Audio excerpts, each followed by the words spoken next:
Hello दोस्तों, स्वागत है भाई आपका आज की क्लास में। जैसा कि हमने शुरू किया हुआ है कि मैथ्स के 5 वेरी वेरी इंपॉर्टेंट क्वेश्चन मैं आपके लिए कराता हूँ रोज़। तो भाई आज उसी के लेके चौथी क्लास है, क्लास नंबर 4। तो भाई आज भी मैंने बहुत ही इंपॉर्टेंट 5 क्वेश्चन लिए हैं इसमें।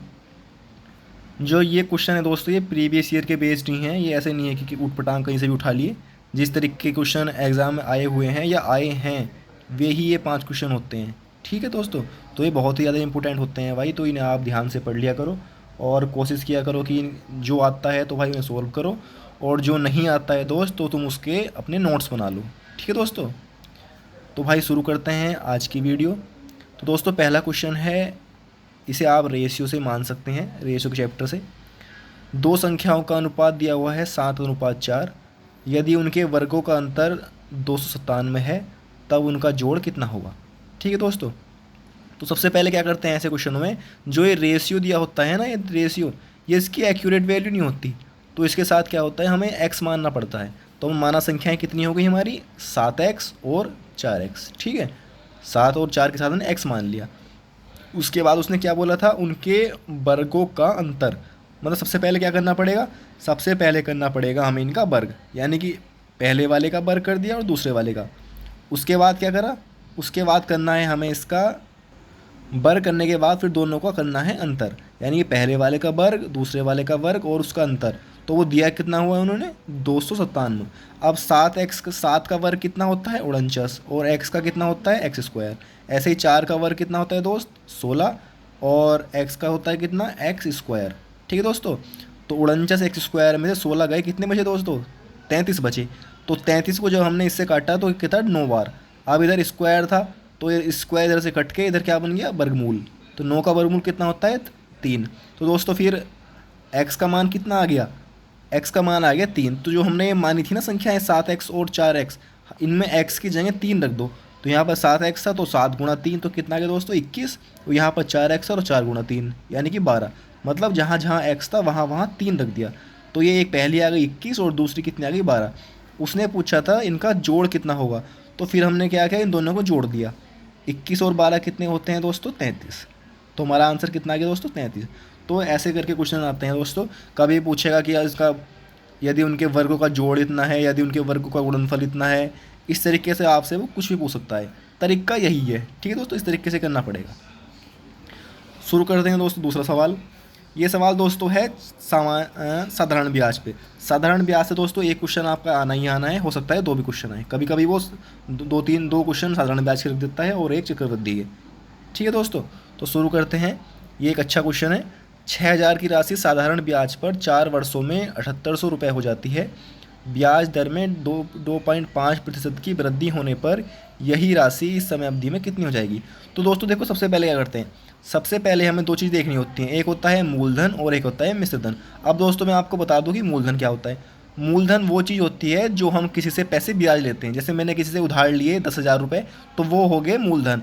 उसके बाद जो कुछ टाइम बाद हम वो मूलधन तो देते ही देते हैं जो हमने लिए थे, उसके साथ में हमें कुछ ब्याज भी देना होता है। जैसे कि 10,000 तो मैंने लिए थे उससे, और यानी कि 2,000 रुपये हो गए उसके ब्याज के, तो टोटल कितने होंगे, 12,000। तो उन टोटल को कहते हैं मिश्र धन। ठीक है दोस्तों।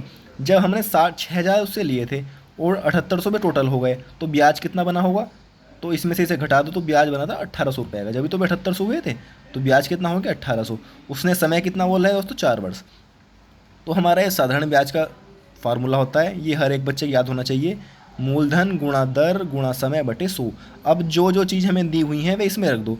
हमें साधारण ब्याज कितना दिया हुआ है, 1800 रुपये। ठीक है दोस्तों, तो यहाँ पर रख दिया 1800। मूलधन कितना था, 6,000, तो यहाँ रख दिया 6,000। दर हमें निकालनी है, तो हमें दर को मान लेते हैं आर। आर मतलब होता है रेट, रेट माने दर होती है, तो इसे आर मान लेते हैं। समय कितना दिया है दोस्तों, 4 वर्ष। और नीचे फार्मूले का 100। मतलब जो जो चीज़ हमें दी हुई थी अपने सवाल में वे हमने रख दी इसमें। तो उसके बाद दोस्तों हमने सोल्व किया, 0 से 2 जीरो कट गए, और ये 60 और 4 कहाँ गया, इसके 1800 के नीचे। अब दोस्तों हमने इसे डिवाइड किया तो आर का मान कितना आ गया, 7। अब दोस्तों पे क्या कहता है, ब्याज दर में 2.5% की वृद्धि, यानी कि 7.5 तो पहले से थी, इसमें 2.5 की वृद्धि और कर दो, मतलब ये जोड़ दो। तो 7.5 और 2.5 कितना हो गया दोस्तों, 10। यानी कि नई दर कितनी होगी हमारी, 10%। ठीक है दोस्तों। तो उसके बाद क्या करेंगे, फिर से हम वही फार्मूला लगाएंगे। उसने बोला है ना, उसी राशि पर इसी समअवधि, यानी कि राशि वही रहेगी 6,000, समय वही रहेगा 4 वर्ष, और दर कितनी होगी नहीं 10%। तो अपना मूलधन वही 6,000, समय 4 वर्ष, और हमारी दर कितनी है 10%। तो दोस्तों हमने इसे सोल्व किया तो हमारा चक्रवृद्धि या वो साधारण ब्याज कितना आ गया, ऐसा ही 2,400 रुपये। अब 6,000 तो पहले से ही मूलधन था, और 2,400 रुपये हो गया हमारा क्या, साधारण ब्याज। तो टोटल कितने हो गए दोस्तों, 8,400 रुपये। ठीक है दोस्तों, ये एक अच्छा सवाल था, वेरी इंपॉर्टेंट, आने के पूरे चांसेस तरीके के। आई होप भाई आपकी समझ में आया होगा। नेक्स्ट क्वेश्चन देखते हैं दोस्तों। ये क्वेश्चन है दोस्तों त्रिभुज से, यानी कि 2D से दिया है। एक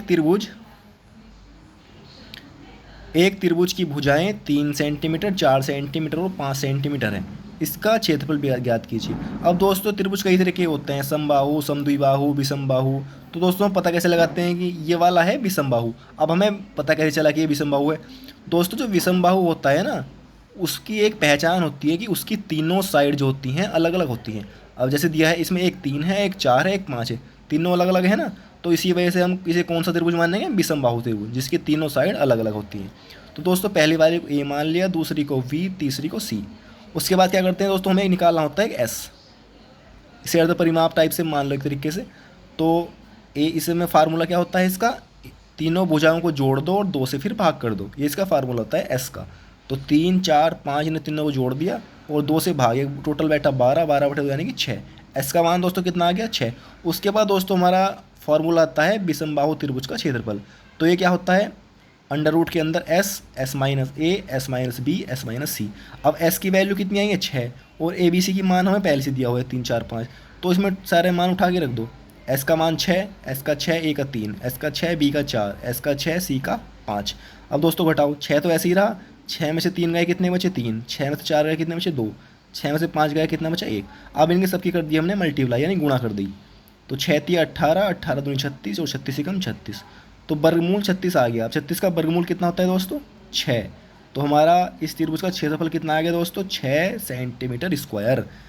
ठीक है दोस्तों, तो मैंने आपको पहले ही बताया है 2D या 3D को, यानी कि मेंसुरेशन का कोई सा भी क्वेश्चन हो, अगर आपकी याद फार्मूला है तो भाई दोस्त आप बहुत आराम से कर दोगे। वो एग्ज़ाम में आपसे सिर्फ फार्मूला बेस्ड क्वेश्चन पूछेगा, अलग से बिल्कुल भी नहीं पूछने का। ठीक है दोस्तों, आई होप भाई आपकी समझ में आया हो। मैं भाई पूरी कोशिश करता हूँ आपको समझाने की, भाई जितना मैं समझा सकता हूँ। दोस्त मैं भी भाई आपके जैसा ही हूँ, आपकी जैसी मेरी एज होगी, थोड़ा बहुत आपसे बड़ा या छोटा हो सकता हूँ, लेकिन दोस्तों मैं पूरी कोशिश करता हूँ कि भाई आपको समझ में आना चाहिए। ठीक है दोस्तों, तो भाई अगर तुम्हारी समझ में आ रहा है, अच्छा लग रहा है, तो भाई कमेंट जरूर करना। तो भाई हमारा 4th क्वेश्चन है हमारा चतुर्थ अनुपाति से। दोस्तों तुम्हें पता होगा मैं हर वीडियो में एक क्वेश्चन जरूर कराता हूँ इनका, चाहे वो तृतीय अनुपाति हो, चाहे चतुर्थ अनुपाति हो, चाहे मध्य अनुपाति हो, क्योंकि दोस्तों ये बहुत ही ज़्यादा इंपॉर्टेंट क्वेश्चन है। जब तुम्हारा एग्जाम होगा ना SSC GD का, या पीछे हुआ है, उसमें तुम कोई सी भी शिफ्ट उठा के देख लेना, अगर एक भी शिफ्ट तुम्हें ऐसी नहीं मिलेगी जिसमें इस टॉपिक से क्वेश्चन ना आया हो। तो दोस्तों मैं इसी वजह से तुमसे रोज़ कराता हूँ एक क्वेश्चन, जिससे तुम्हारा अभी से इसकी आदत पड़ जाए, फॉर्मूला तुम्हारे याद हो जाए, क्योंकि ये फॉर्मूला बेस्ड होता है। अगर तुम्हारे याद फॉर्मूला है तो बहुत चुटकियों में कर दोगे। तो दोस्तों ने पूछा है चतुर्थ अनुपाति का। तो दोस्तों इसका फार्मूला क्या होता है, B गुणा C बटे A। ठीक है, तो इसे पहले वाले को A मान लिया, दूसरे वाले को B, और तीसरे वाले को दोस्तों क्या मान लिया हमने, C। तो अपने फार्मूले रखो, B गुणा C, B कितना है 0.6, और C कितना है 20, और नीचे रखना है हमारा A कितना है 0.24। अब दोस्तों मैं तुम्हें एक चीज़ बताता हूँ, पॉइंट वाली गुणा करने में बहुत दिक्कत होती है बच्चों को। तो इसमें क्या करना होता है, देखो मैं किस तरीके से करता हूँ पॉइंट वाली गुणा। अब यहाँ पॉइंट था, पॉइंट के पीछे कितनी संख्या है दोस्तों, 2 संख्या है। तो इसका पॉइंट हमने उड़ाया, एक अपनी तरफ से लगाया, और उसके पीछे 2 जीरो लगा दिए। 2 जीरो क्यों लगाए, क्योंकि पॉइंट के पीछे 2 संख्या थी। अब ऐसे ही एक संख्या ये थी पॉइंट वाली, तो पॉइंट की जगह तो हमने 1 लगा दिया पहले तो नीचे, और पॉइंट के बाद संख्या कितनी थी 1, तो यानी कि 1 जीरो लगा दिया। अब दोनों के पॉइंट हट गए, अब हम इसे आराम से काट सकते हैं। तो 1 जीरो से 1 जीरो गया, ठीक है। उसके बाद 6 से गया ये 4 बार, 4 से काटा इसे 5 बार, यहाँ 5 बचा और यहाँ बचा 10। तो 10 और 10 पंजे कितने हो गए दोस्तों 50। तो इसका चतुर्थ अनुपाति कितना आ गया दोस्तों 50। ठीक है दोस्तों, ये फार्मूले में जितने तुम्हें बताता हूँ, ये फार्मूले तुम्हें या तो एक कॉपी में नोट कर लेना भाई, या कहीं को अलग से लिखते रहना, क्योंकि फार्मूला ही मेन होता है देखो मैथ में। ठीक है, तो दोस्तों ये हमारा आज का आखिरी सवाल है परसेंटेज का। दोस्तों ये वेरी वेरी इंपॉर्टेंट क्वेश्चन है, मतलब जो भी मैं क्वेश्चन तुम्हारे लिए लेके आ रहा हूँ ना, बहुत छांट के ला रहा हूँ, 5 के 5, ये नहीं कि ऐसा कोई भी करा दिया। जो भी तुम्हें 5 क्वेश्चन मिलेंगे दोस्तों, बहुत ही इंपॉर्टेंट मिलेंगे, मतलब आने वाले जो आते हैं 100%। ठीक है। तो दोस्तों उसी तरीके से ये भाई आज का सवाल 5वें नंबर का लास्ट सवाल। गेहूं की कीमत में 15% की कमी से एक गृहिणी को 2720 रुपये में 6 kg अधिक गेहूं खरीदने में सक्षम बनाती है। तो गेहूं की प्रति केजी घटी हुई कीमत बतानी है। अब दोस्तों एक तो होती है हमारी वास्तविक कीमत और एक होती है घटी हुई कीमत। तो हम इसमें क्या पूछा है, हमारा घटी हुई कीमत पूछी है, तो हमें घटी हुई कीमत का डायरेक्ट फार्मूला पता होता है। एक तो रेशियो से हो जाता है, लेकिन रेशियो में क्या होता है, कभी कभी बच्चों को दिक्कत होती है करने में उसे। ठीक है, तो वो थोड़ा सा मतलब एक लाइन बड़ी, एक दो लाइन उससे बड़ी भी हो जाती है। लेकिन इसमें क्या है, इसमें एक डायरेक्ट फार्मूला लगाओ और अगली लाइन में तुम्हारा आंसर। तो घटी हुई कीमत का भाई फार्मूला क्या होता है, सबसे पहले मूल्य, मूल्य मतलब ये जो दिया हुआ 2720, उसके बाद जो उसकी कीमत में कमी हुई या अधिक हुई, यानी कमी प्रतिशत हो या फिर अधिक प्रतिशत हो, उसके बाद नीचे 100 गुणा वस्तु, यानी कितनी वस्तु है 6 kg, इस तरीके से। तो दोस्तों मूल्य कितना था हमारा 2720 रुपये। यहाँ पे क्या लिखा उसने 15% की कमी हुई, तो कमी या अधिक की जगह लिख दिया हमने 15। 100 अपनी तरफ से फार्मूले में होता है, वस्तु कितनी थी हमारी 6 kg, तो यहाँ रख दिया 6। ठीक है दोस्तों। अब देखो एक जीरो से तो हमारा एक जीरो गया। ठीक है, फिर 5 से काटा 3 बार, ये 5 से काटा 2 बार। ठीक है, और 3 से काटा हमने 6 को 2 बार, तो ऊपर कितना बचा 272, और नीचे कितना बचा, दो ये है दो ये, यानी कि 2 दूनी 4। और जब हम 4 से काटेंगे 272 को दोस्तों, कितना आएगा हमारा 66 आएगा, 68, यानी कि 68 है। 4 से कटेगा 68 बार। ठीक है दोस्तों, तो इस तरीके से हमारा ये आंसर आ जाता है। ये फार्मूला आपको याद याद कर लेना है, वेरी इंपॉर्टेंट है। मतलब जो भी मैं फार्मूला, देखो एक फार्मूला इसके इसमें लगा, एक इसमें लगा, एक ये इसमें लगा था। ठीक है दोस्तों, और फिर ये एक साधारण ब्याज वाले में लगा था। तो मतलब जो भी मैं तुम्हें फार्मूले बता रहा हूँ, मतलब क्वेश्चन वाइज, तो तुम्हें एक या तो एक छोटी सी कॉपी बना रहा हो दोस्तों, 5 या 10 रुपए की, या फिर अलग एक अलग में अलग पन्ने पे लिख लिया करो। मतलब क्वेश्चन ये बहुत इंपॉर्टेंट होते हैं फार्मूले। तो दोस्तों भाई आई होप आपको आज की क्लास भाई अच्छी लगी होगी। अगर दोस्तों अच्छी लगी हो तो भाई कमेंट में ज़रूर बता देना, जिससे मेरा भी थोड़ा सा मनोबल बढ़ता है, आगे वीडियो बनाने का मन करता है भाई। जब तुम कहते हो कि हाँ भैया अच्छी लगी है और बनाओ, तो भाई मेरा भी मन करता है कि भाई मैं और बनाऊँ, जब दोस्तों को अच्छी लग रही है, मेरे छोटे भाई बहनों को। ठीक है दोस्तों, तो भाई लाइक और कमेंट कर देना भाई, और अपने दोस्तों को शेयर भी कर देना।